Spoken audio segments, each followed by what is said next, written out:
Welcome to Spokane County Spotlight. My name is Al French, and I'm the current chair for the Spokane Board of County Commissioners. It's my privilege and pleasure to present the annual State of the County Report. While we are a leaner organization than we were 3 years ago, we continue to struggle with the pace of expenses growing faster than revenue. This year, the county levied the state-authorized 1% increase in property taxes, which netted us approximately $470,000 of additional revenue. The state then hit us with an increase in a pension contribution of $600,000, an increase to the workers' compensation of $525,000, and an additional requirement to increase the number of public defenders that cost us approximately $300,000, for a total increase of $1.425 million to the state before we even got to address some of the local cost increases. While the local economy is experiencing increased sales activity, recent annexations have robbed the county of sales tax generators. These sales tax generators are retail shopping centers, car dealerships, and the like that produce high volume of sales tax revenue to pay for those vital city and county services. So what are some of the measures we have taken to reduce our cost? Well, we've eliminated the Boundary Review Board. That saved $250,000 per year. We're changing our participation in the Martin Hall Consortium. That saved $320,000 per year. Energy conservation measures have resulted in a net $500,000 annual savings. We've also engaged in lean management practices that are streamlining our processes. And then we've also restructured our employee benefit programs, aligning them with private sector programs. I want to take this moment to compliment and thank the employees of Spokane County. They recognize the revenue challenges confronting the county and worked with us to develop new benefit programs, and have gone several years without cost of living adjustments to help ensure that we could keep everyone employed and the quality of our services to the public continue to be second to none. County has also taken the lead on increasing regional partnerships with our municipal partners so that we can maintain cost as well as improve the quality of services to the citizens. We now have a regional animal control system through SCRAPS. We've partnered with the City of Spokane to form a regional criminal justice commission and to start the work to redesign our criminal justice system to improve outcomes and control cost.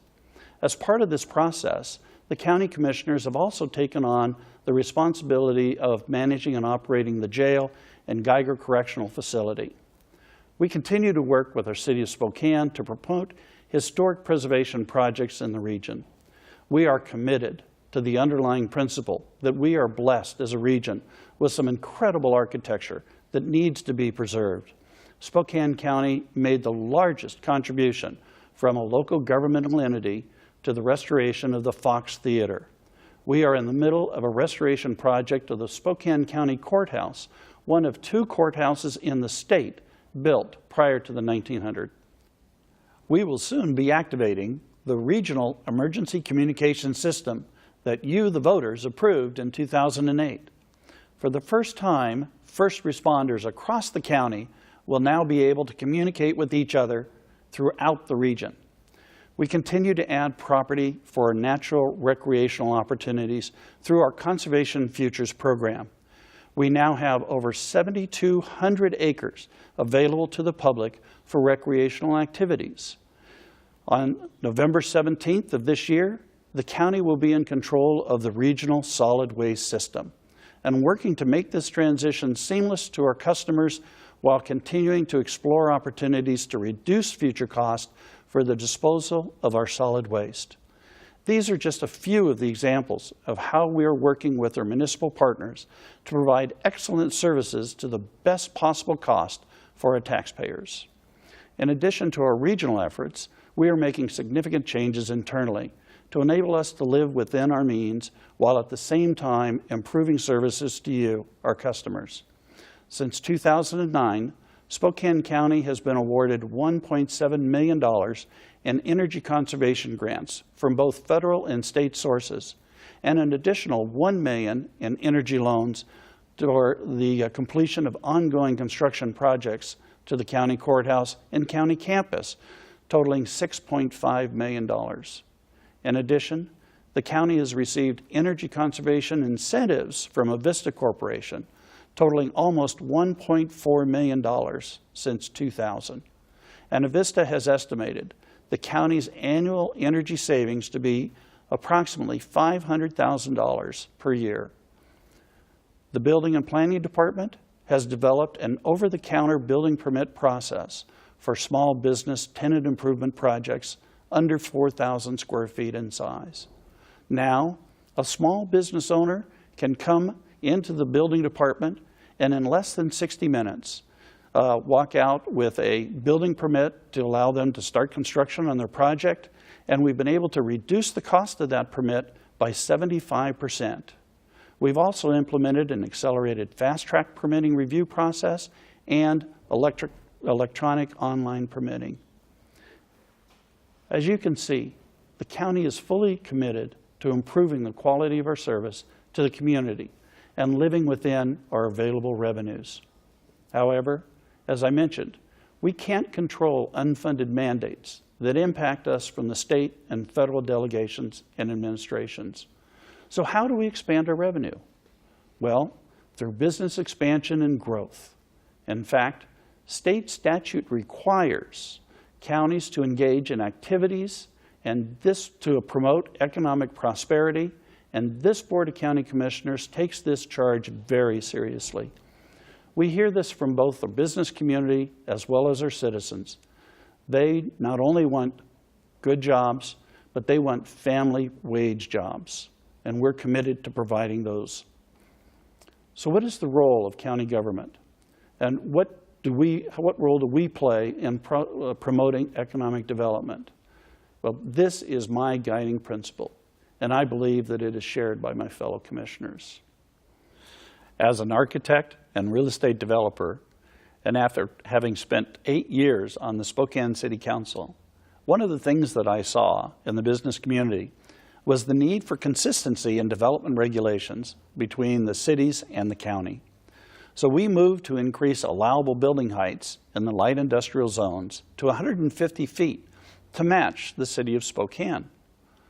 So that simple effort resulted in Caterpillar being able to construct a 600,000 square foot facility in Spokane County.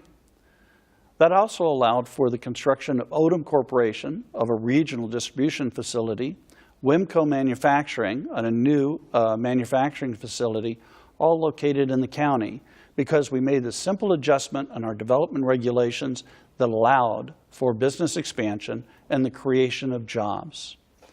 The county commissioners also work with our regional partners like the Public Facilities District in support of regional projects, like the expansion of the convention center, where the county provided $15 million in additional financing to allow the Public Facilities District to build out that project to its full potential.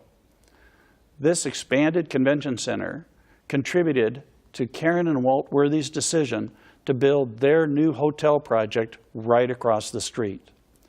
We believe that the county is poised for significant growth in the next decade. Last year, Spokane County population grew by 1%, and local economists are projecting an additional growth of 1% this year. Now, that might not seem like a lot, but in 2011, we only grew by 0.3%. Then we doubled that in 2012 to 0.6%. In anticipation of this increase in growth, the Board of County Commissioners recently adopted our 10-year update to the urban growth area, or what's referred to as the UGA.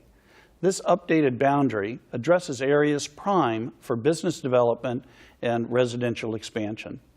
It also includes areas to accommodate new school construction, areas requiring sewering to protect the Little Spokane River aquifer and the Spokane River, and also areas that are already urban in nature, and adjusted the boundary to reflect the fact that they are already developed with residential development.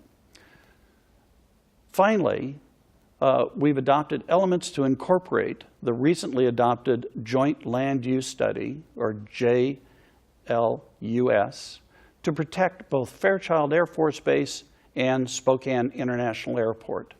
Both of these regional assets are critical to the economic vitality of the region and need to be protected from encroachment and, in the case of Fairchild, the potential of a BRAC process that might end up closing that base. While we included an increase in the amount of light industrial zone land available for new business expansion, it merely replaced industrial land consumed to protect both Fairchild and to allow for the third runway to be built at Spokane International Airport.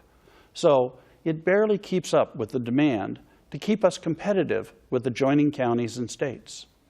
This demand for light industrial land is real, and you just have to look at what has been able to be constructed on the West Plains in the last 3 years since we changed the zoning regulations. While the leadership and support of the Airport Board, which I am a member of, we've had a vision for development of the land owned by Spokane International Airport and adjacent properties into an aerospace-based complex. With the asset of the airport, with the rail line that is currently owned by Spokane County, combined with the utilities provided by the City of Spokane and Airway Heights, we can meet the needs of many manufacturing companies. As I mentioned earlier, Caterpillar has constructed a 600,000 square foot regional distribution facility with the capacity to expand to over 1 million square feet under one roof. Now, just to give you an idea of how big a building this is, 600,000 square feet, that's 15 football fields underneath one roof. That facility is now distributing over 10,000 parts per day to not only Montana, Idaho, Washington, Oregon, but well into Western Canada. When the site selector came to me to assist in the location of Odom's new regional distribution center, I worked with their team to find potential sites with the needed utilities and infrastructure, and they are now in construction on a new 230,000 square foot facility on the West Plains. Wimco Manufacturing is a local steel manufacturer that manufactures a variety of equipment for the construction and aerospace industries. They are currently under construction with an over 300,000 square foot manufacturing facility on the West Plains. Associated Painters was acquired last year and immediately went into an expansion mode, needing to expand to a second hangar facility on the airport property. With the assistance of Air Spokane team, we were able to work with Senator Cantwell and made it possible for Associated Painters to get into construction with their new second hangar facility, which is going to be painting new 737s manufactured by Boeing. They are now talking about the need of a third hangar. They are also located on SIA property in the West Plains. And then just recently, we had another manufacturer from the west side of the state, Exotic Metals, announce that they're expanding their operation into the West Plains. They are a metals fabrication company, and they are ranked as one of the top suppliers for the Boeing production system. And they were recently announced that they would be constructing a 150,000 square foot facility this summer. We are working aggressively to complete a funding package to construct the first of 3 hangars for aviation technical services, or what's referred to as ATS. Now, ATS is what's called an MRO, a maintenance, repair, and overhaul company in the aerospace industry. This is a game changer for the aerospace sector here in Spokane County. While Boeing will build a 737, fly it off the tarmac once, a company like ATS will rebuild that same plane 5 to 10 times during its lifespan. ATS has indicated that if we can reach a deal with them, they will start with a 250 employee facility and grow to 500 employees within 5 years. At total build-out, with all 3 hangars in place, they will be employing over 1,000 employees. The key for the sector, however, is the ancillary work that will be filtered into the rest of our aerospace sector. To facilitate this project, the Board of County Commissioners has agreed to provide $20 million in financing to Spokane International Airport to assist with the construction of the first hangar. This is an excellent example of how a port district would assist in the expansion of industry and the creation of jobs in the county. So what is a port district? A port district is a legal entity established by the state of Washington and authorized by you, the voters. It is designed to provide economic support for the construction of infrastructure to create and attract new industries to a county. There are 39 counties in the state of Washington, and currently all 39 except for 2 have port districts. Now, these port districts don't need to be located on oceanfront property. A port can be an inland port, and it's a term of art, but it designates an economic entity that can spur economic growth. All of the counties that surround Spokane County have port districts and use them to be able to attract new industries to their region. This entity would allow the Spokane taxpayers to invest in our own future. And we would then be on a competitive equal to counties that surround us and counties in the rest of the state. A very critical tool, and we'll be talking more about this in the next year. In the meantime, the county has joined with our partners, the city of Spokane, as our 50-50 partner in the ownership of Spokane International Airport, the Spokane International Airport Board, Greater Spokane Incorporated, Avista Corporation, and Spokane Community Colleges, and have formed Air Spokane. This is a local initiative to expand the aerospace sector in Spokane County. It's a regional effort because we have aerospace companies located in Liberty Lake, in Spokane Valley, in the north part of the county, as well as in the West Plains.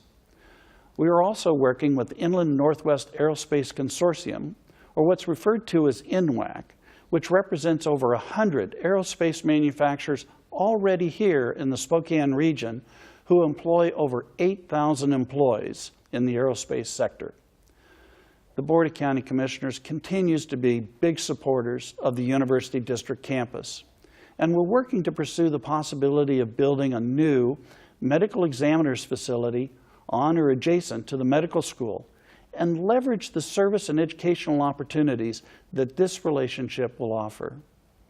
We are also working to create a new partnership with the cities of Spokane and Airway Heights, where we have offered to share the increased revenue derived from the county's expansion efforts in the West Plains with those local jurisdictions in exchange for their willingness to not annex these areas that the county has invested so heavily to create jobs for our citizens here in the region.